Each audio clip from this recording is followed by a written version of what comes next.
यहाँ हिंदू आपको सना मलिक जी, सना मलिक जी, मैं अब आप देखिए मैम बहुविवाह, सती विवाह, ऐसे बहुत सारी हमारे समाज के अंदर कई सारी कुरीतियां थी जिसको धीरे धीरे धीरे करके खत्म कर दिया गया, खत्म कर दिया गया।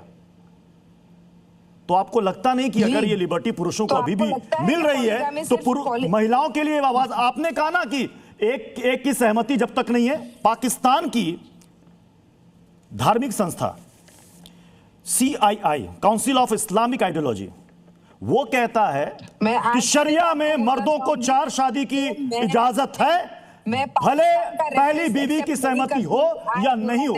ये उन्होंने शरिया को कोट किया है। Nor on the news channel, nor during the Sabagruh. I will never accept reference of Pakistan. Please, we are Muslims, we are Indian Muslims, and give me reference of Muslim law, give me reference of Quran, but do not give me reference of Pakistan. I would never accept that.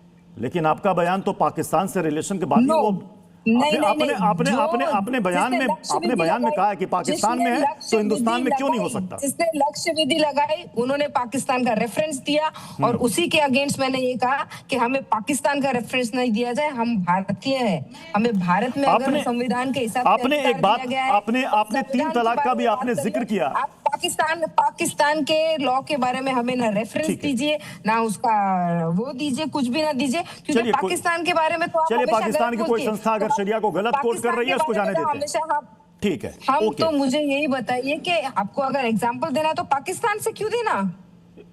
Example तो आप ही ने दिया था, तब तो आज बहस हो रही है।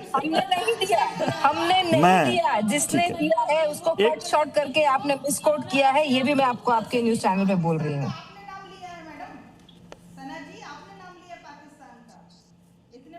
नहीं, देवयानी फयान ने जो जिसने लक्ष्य विधि लगाई, जिसने लक्ष्य विधि लगाई उन्होंने पहले नाम लिया और हमारा आक्षेप इसी पे था कि आपने पाकिस्तान का नाम क्यों लिया, पाकिस्तान का रेफरेंस क्यों दिया? एक सेकंड पाकिस्तान के रेफरेंस पे काम नहीं कर सकते। सना मलिक जी, आपने 3 तलाक को भी कोट किया है।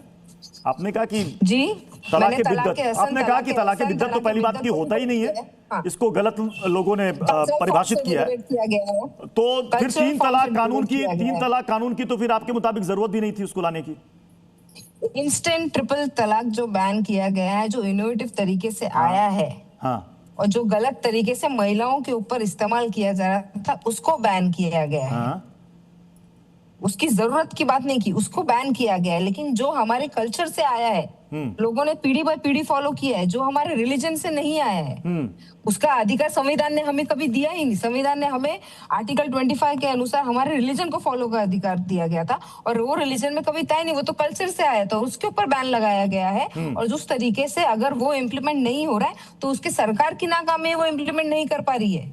लॉ तो हो गया है। सरकार के आंकड़े हैं, आप ही के महाराष्ट्र के हैं गृह राज्य मंत्री। 2024 में महाराष्ट्र में 3 तलाक से संबंधित 42 मामले दर्ज हुए।